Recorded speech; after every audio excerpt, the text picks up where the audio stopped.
Replying to a specific Instagram message on an Android is possible if you have updated the direct message feature.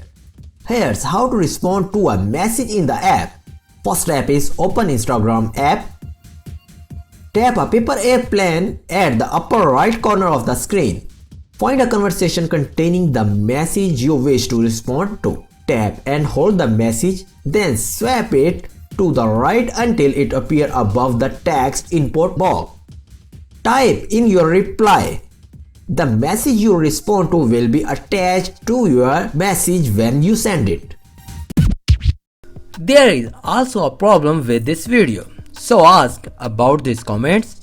Any problem related to social media and internet, let them know in the comments bar so that a video can be made on it. Please like this video and subscribe our channel and press icon for any updates and notifications. Thanks for watching.